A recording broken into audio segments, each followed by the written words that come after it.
Alam mo ba kung ano ang nakakamangha? Mas marami ang milyonaryo sa Japan kaysa sa halos kahit anong bansa sa mundo. Pero hindi mo yon mahahalata. Walang Lamborghini, walang pagyayabang, walang mga post sa Instagram na nagpapakita ng kayamanan. Tahimik lang. Musika hindi nakikitang pagpapayaman sa loob ng maraming henerasyon. Samantala, ang mga Amerikano ay laging stress sa pera. Musika, mas pinagbubuti ang trabaho, kumikita ng maayos, pero kahit papaano ay laging kapos, paycheck to paycheck, kahit na ginagawa naman nila ang lahat ng tama. Ito ang kaibahan. Itinatago ng kultura ng Hapon ang kayamanan at tahimik na nagpapatayo. Ipinapakita ng kulturang kanluranin ang kayamanan at nananatiling musika, walang pera. Iisang planeta, magkaibang pamamaraan, magkaibang resulta. At ito ang nakakabighani sa akin. Hindi ito mga lihim. Ang mga ito ay simpleng pang-araw-araw na gawi na kahit sino ay pwedeng simulan ngayon. Walang swerte na kailangan, walang stress na kasama.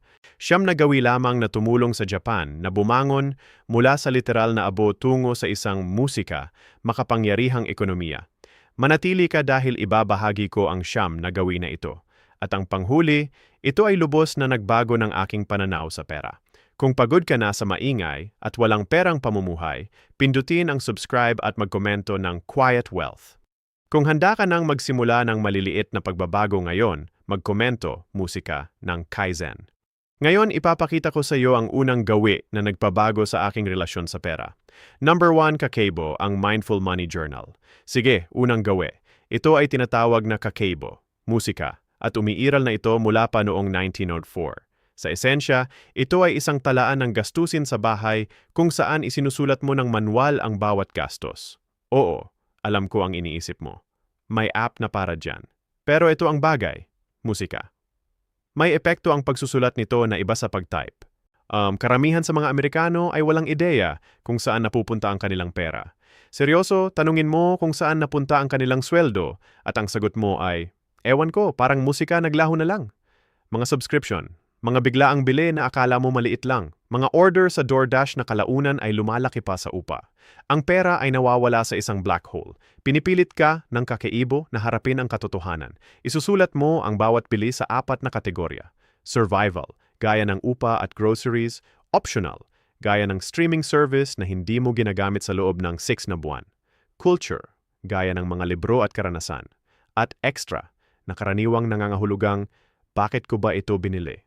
Ipinapakita ng mga pag-aaral na ang mga taong nagsusulat ng kanilang gastusin ay kusang bumababa ng 15 hanggang 20% ang kanilang gastos, musika, hindi dahil sa pinipigilan nila ang sarili. Musika, kundi dahil sila ay namumulat. May isang sinaunang kasabihan. Ang pinakamaputlang tinta ay mas mabuti pa kaysa sa pinakamagandang alaala. Kapag isinulat mo, nakikita mo. Kapag nakita mo, hindi mo na ito maaaring baliwalain. At doon mo ito musika mababago. Hindi ito tungkol sa pagkakasala o pagdadamot sa sarili. Ito ay tungkol sa kamalayan. Hindi ka nagiging kuripot. Nagiging mulat ka sa iyong walang malay na paggastos. Malaking pagkakaiba iyon, musika. Ang kakeibo ay nagtatanong ng 4 na simpleng tanong. Magkano ang perang mayroon ako? Magkano ang gusto kong ipunin? Musika. Magkano ang ginagastos ko? At ito ang pinakamahalaga. Paano ako maaaring umunlad? Hindi, paano ako magiging perpekto? Musika. Paano ako maaaring umunlad? Iyan ang buong laro. Ito ang gawin mo ngayong gabi. Bumili ng maliit na kwaderno. Hindi kailangang magarbong, kwaderno lang. Huwag gumamit ng app. Musika, mahalaga ang pisikal na pagsusulat. Sa susunod na 30 araw, isulat ang bawat bili. Musika lahat. Ang kape, ang parking, ang biglaang order sa Amazon ng 200 Nuriu. Ikategorya ito sa 4 na grupo. Balikan at suriin ito linggo-linggo. Ito isang kwentong tatatak sa iyo. Isang babaeng kilala ko ay nagsimula ng kakeibo matapos ang mga taon ng pagtatakang saan napunta ang pera ko. Unang buwan, natuklasan niya ang $400 na napupunta sa mga subscription na nakalimutan na niya. Isa pang $300 sa impulse coffee at tanghalian. $200 sa mga app at musika, digital purchases, na hindi na niya matandaan na na-download niya. Hindi niya agad kinansela ang lahat, naging mulat lang siya. Musika. Pagkalipas ng 6 na buwan, nakatipid siya ng $4,000 nang hindi nakakaramdam ng pagkukulang. Pagkalipas ng 1 taon, may $10,000 na siyang emergency fund. Musika. Pareho ang kita, nag-iba ang kamalayan. Ang kamalayan, ang unang hakbang patungo sa kayamanan. Hindi mo maaayos ang hindi mo nakikita. Isulat mo, makita ang katotohanan, at baguhin ang pattern ng natural. Ngunit ang pagsubaybay sa gastos ay hakbang lamang isa, musika. Ang susunod kong sasabihin ang siyang tunay na nagbibigay ng pagkakaiba. Dahil ang makita kung saan napupunta ang pera ay hakbang isa, musika. Ang hakbang dalawa ay ang pagtigil sa pagtagas na karamihan ay hindi napapansin. Number 2, Motainay, ang sining ng walang aksaya. Pag-usapan natin ang aksaya. Sinasayang ng mga Amerikano ang 30 hanggang 40% ng pagkaing binibili nila. Isipin mo yon. Nagtatrabaho ka ng husto para sa pera, bumibili ng groceries, tapos halos kalahati nito ay itinatapon mo na lang. Hindi iyan problema sa pagkain. Problema iyan sa kayamanan. Pagdating sa damit, isusuot ng 1 o 2 beses, ibibigay o itatapon. May masira, dahil mura lang, bibili na lang ng bago. Musika. Ang disposable everything na pag-iisip na ito ay isang pagtagas ng kayamanan na hindi pinag-uusapan. Ngunit ang mga Hapon, musika, mayroon silang salita para dito, motainay. Walang eksaktong salin sa Ingles, ngunit ang ibig sabihin nito ay panghihinayang sa aksaya at paggalang sa mga yaman. Musika. Hindi lamang ito pangkalikasan, ito ay malalim na pinansyal. Bawat butil ng kanin ay mahalaga. Bawat bagay ay may likas na halaga. Ang pagsasayang ng isang bagay, musika, ay hindi paggalang sa yaman at sa iyong pera. Ito ay nagmula sa pilosopiyang Budista. Lahat ng bagay ay may halaga. Kapag nagsasayang ka, hindi ka lang nagtatapon ng bagay. Tinatapon mo ang perang pinaghirapan mo, ang mga yamang lumikha nito, musika, at ang potensyal na gamit na mayroon pa ito. Ang Nobel Prize winner na si Wangari Maathai ay nagpasikat sa terminong ito sa buong mundo. Musika na tinatawag itong the spirit of Motainay.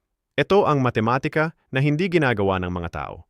$5 na pagkain na hindi mo kinakain, $5 na nasunog. $50 na damit na isang beses lang sinuot, $50 na nasayang. Pagsamahin ang iyong buwan ng aksaya. Pagkain, damit, mga bagay na pinalitan na sana ay naayos. Karamihan sa mga tao, musika, daan-daang dolyar kada buwan, literal na itinatapon. Ang pamamaraang Hapones ay simple. Bumili musika ng dekalidad, gamitin ng lubusan. Ang isang magandang bagay na nagamit ng 100 beses ay mas mahusay kaysa sa 10 murang bagay na isang beses lang nagamit. Pagpapanatili kaysa sa pagpapalit. Pagkamalikhain sa paggamit muli. Hindi ito pagiging maramot. Ito ay paggalang sa kung anong mayroon ka. Ito ang musika, gawin mo ngayong linggo. Bago bumili ng kahit ano, tanungin ang sarili, gagamitin ko ba ito ng lubusan? Bago magtapon ng kahit ano, tanungin, musika, maaari ba itong ayusin, gamitin muli o ibigay? Para sa pagkain, magplano ng mga kakainin, gamitin ang natira, at musika, kainin ang binili mo. Para sa damit, isuot ang iyong mga gamit nang hindi bababa sa 30 beses bago bumili ng bago. Musika. Para sa mga gamit, ayusin muna bago palitan. Ngayon, kwentahin ang iyong buwan ng aksaya. Pagkaing itinapon mo, mga biniling gamit na nakatambak sa aparador na may tagpa, mga bagay na pinalitan mo na sana ay naayos. Ang numerong iyon, iyan ang iyong wealth leak. Isaksak mo ito. Isang lalaking kilala ko ay naglinis ng kanyang garahe at nakakita ng $2,000 halaga ng mga kasangkapang binili niya pero hindi ginamit. Sa aparador, may $3,000 na mga damit na may tagpa. Mga gamit sa kusinang hindi pa nabubuksan. Kabuuang aksaya, mahigit $8,000 sa mga binili, ngunit hindi nagamit. Sinimulan niya ang gawaing Motainay. Bibili lang pagkatapos ng 30 araw na pag-iisip, gamitin ng lubusan bago bumili ng bago. Makalipas ang 1 taon, nakaipon siya ng $6,000 mula lamang sa hindi pagbili ng mga bagay na masasayang lang. Ang dating aksaya ay naging kayamanan para sa hinaharap. Ang kayamanan ay hindi lang kung magkano ang kinikita mo. Ito ay kung magkano ang iyong iniingatan at ginagamit ng lubusan. Ang musika, aksaya, ay pagnanakaw mula sa iyong kinabukasan. Igalang ang mga yaman. bumuo ng kayamanan ng natural. Teka, may kailangan kang bigyang pansin dahil ang pag-iwas sa aksaya ay nakakatipid ng pera. Ngunit ang susunod na gawin na ito ay talagang lumilikha ng pera sa pamamagitan ng maliliit na araw-araw na aksyon na hindi mo man lang mapapansin. Number 3, Kaizen. Maliliit na pang-araw-araw na pag-unlad. Dito lubos na nagkakamali ang mga Amerikano.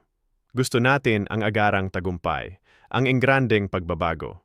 Sisimulan kong baguhin ang buhay ko sa Lunes. Dumating ang Lunes. Sinusubukang gawin ang lahat ng sabay-sabay na susunog pagsapit ng Miyerkules at sa Biyernes ay balik sa dating gawi. Pamilyar? Ang mga hapon ay may ibang pamamaraan. Ito ay tinatawag na Kaizen, musika, patuloy na maliliit na pag-unlad. Hindi ito isang uso lang sa self-help. Ito ang pilosopiyang nagpatanyag sa Toyota bilang pinakamahalagang kumpanya ng sasakyan musika sa mundo. Ito ang paraan kung paano muling itinayo ng Japan pagkatapos ng ikalawang digmaang pandaigdig ang isang buong ekonomiya mula sa literal na mga durug-durug. Hindi sa pamamagitan ng malalaking pagbabago, musika, kundi sa pamamagitan ng maliliit na pag-unlad araw-araw magpakailanman, musika. Ito ang matematika na magpapatulala sa iyo. Kung ikaw ay gumagaling ng 1% araw-araw, sa pagtatapos ng taon, hindi ka lang 1% mas mahusay, musika ikaw ay 37 na beses na mas mahusay. Compound improvement. Pero ito ang kabilang panig. Kung ikaw ay lumalala ng 1% araw-araw, musika sa pagtatapos ng taon, halos wala ka nang natira. Ang maliliit na pagbabago ay hindi maliit, sila ang lahat. Musika pinasikat ito ni James Clear sa kanyang librong Atomic Habits. Ngunit kinuha niya lang ito mula sa pilosopiyang Hapones na Kaizen. Musika. Hindi siya nag-imbento ng bago. Isinalin lamang niya ang sinaunang karunungan para sa mga Amerikanong nag-aakalang kailangan nilang muling likhain ang gulong. Sa inilapat sa pera, ito ay nakakatawang simple. Makatipid ng $5 ng higit ngayon kaysa kahapon. Mag-alis ng isang hindi kinakailangang subscription ngayong linggo. Musika. Dagdagan ang iyong kita ng kahit kaunting halaga kada buwan. I-automate ang isang pinansyal na gawain. Iyon lang. Hindi engrande, hindi nakakabigla, hindi pansamantala. Ito ay sustainable, maliliit na pag-unlad. Ito ang iyong Kaizen money practice. Unang linggo, mag-ipon ng $10 ng automatiko. Hindi $100, hindi $50, $10.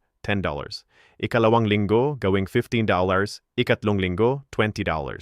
Dagdagan ng $5 linggo-linggo hanggang ito ay maging normal na lamang. Magsimula ng napakaliit na literal na hindi ka mabibigo. Isang halimbawa ng maliit na gawi. Gumawa ng kape sa bahay sa halip na bumili. $5 araw-araw, musika, beses 365 araw, katumbas ng $1,125 sa isang taon. I-invest iyon sa 8% sa loob ng 20 taon. Mayroon kang $91,000. Isang maliit na pagbabago, katumbas ng 6 na figura. Sabihin mong hindi mahalaga ang maliliit na pagbabago. Ang babaeng kilala ko ay hindi kayang mag-ipon ng malaki kaya wala siyang inipon. 0. Sinimulan niya ang Kaizen sa $1 araw-araw. Unang linggo, may $7 siyang naipon. Wala iyon, naisip niya. Musika. Ngunit nagpatuloy siya. Unang buwan, $30. Ika-6 na buwan, naka-build up siya sa $10 araw-araw. Musika.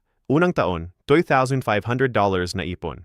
Ikalawang taon, dinagdagan niya sa $15 araw-araw. Musika.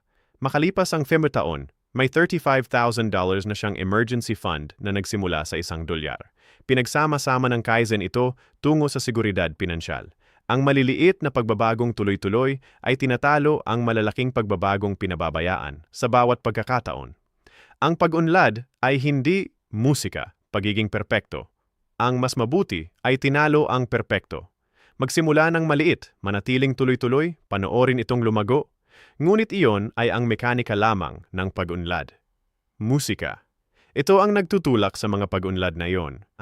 Dahil kung walang layunin sa likod ng mga aksyon, walang natutuloy. Number 4. Ikigai, ang may layuning trabaho. Pag-usapan natin kung bakit ang mga Amerikano ay walang pera kahit nagtatrabaho ng 40+ oras kada linggo. Karamihan sa mga tao ay nagtatrabaho sa trabahong kinamumuhian nila para lamang sa sweldo. Walang kasiyahan, mataas ang stress, musika binibilang ang mga araw hanggang Biyernes, sinisimulan ang Lunes ng umaga, tapos ginugugol ang buong katapusan ng linggo sa pag-aalala sa Lunes. Hindi iyan pamumuhay. Iyan ay mabagal na kamatayan na may 401k. Musika. At ito ang masaklap. Kapag kinamumuhian mo ang iyong trabaho, gumagastos ka para makapag-cope. Retail therapy, mamahaling bakasyon para makatakas, stress eating, palaging lumalabas, dahil ang bahay ay nagpapaalala sa iyo na bukas ay Lunes na naman.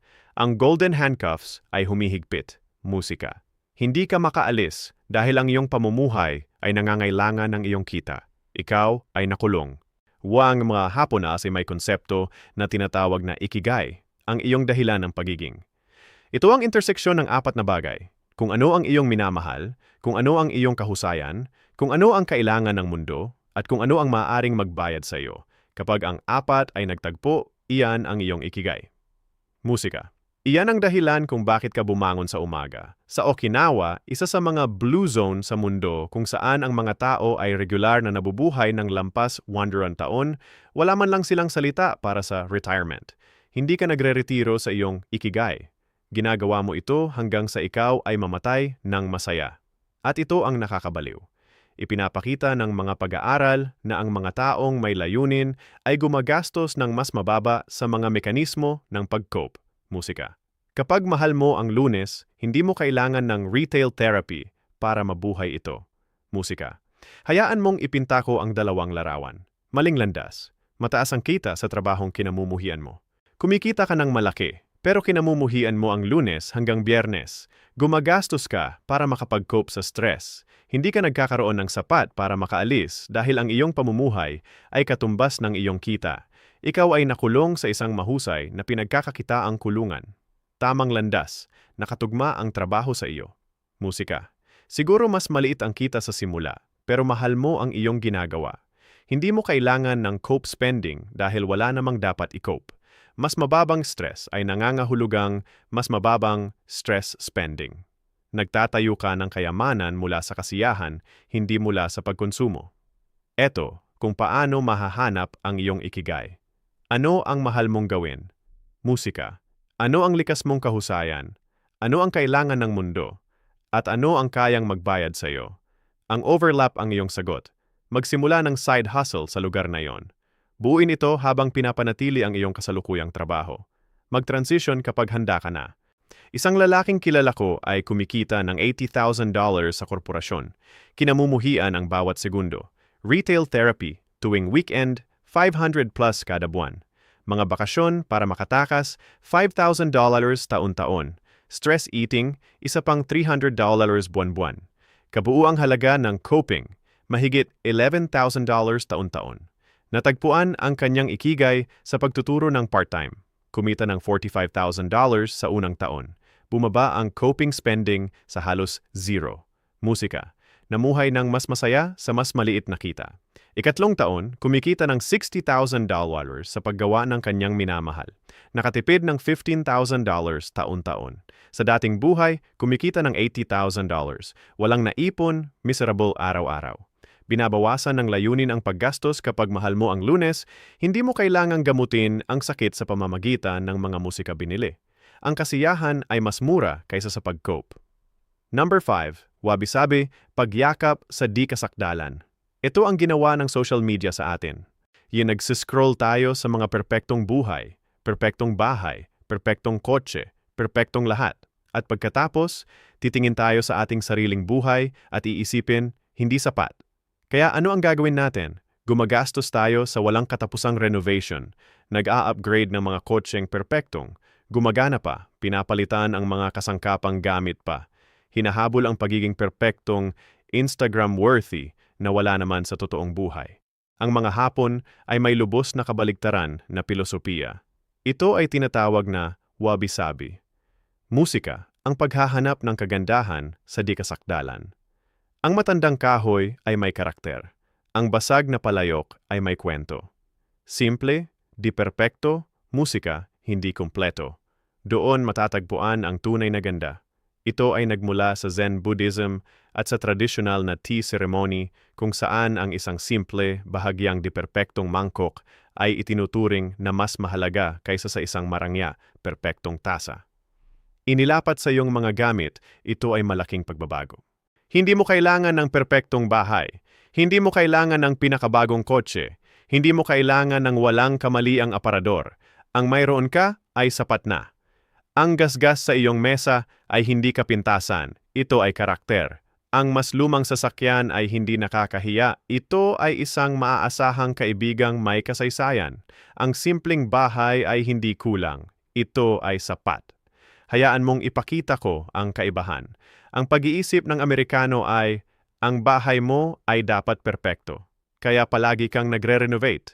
Ang wabi-sabi ay, ang iyong bahay ay may character. Walang renovation na kailangan. Musika. Ang kulturang Amerikano ay, ang iyong sasakyan ay dapat bago at walang kamali-mali. Kaya palagi kang nag-a-upgrade. Musika. Ang wabi-sabi ay, ang iyong mas lumang sasakyan ay may charm, ipagpatuloy mo lang ang pagmamaneho. Kita mo ang pagkakaiba? Ang isa ay patuloy na tumutulo ng pera. Ang isa ay natural na nagtatayo ng kayamanan. Ito ang musika, gawin mo. Tingnan ang iyong kasalukuyang mga gamit sa pamamagitan ng lente ng wabi-sabi. Ang gasgas sa mesa, ito ay mula sa takdang aralin ng iyong anak. Iyon ay alaala, musika, hindi depekto. Ang kupas na pintura, ito ay nagpapakita na ang iyong bahay ay tinirhan at minahal. Ang mas lumang sasakyan, ito ay napatunayang maaasahan. Iyon ay mahalaga, tumigil sa pag-a-upgrade, musika, ng mga bagay na hindi naman kailangang i-upgrade.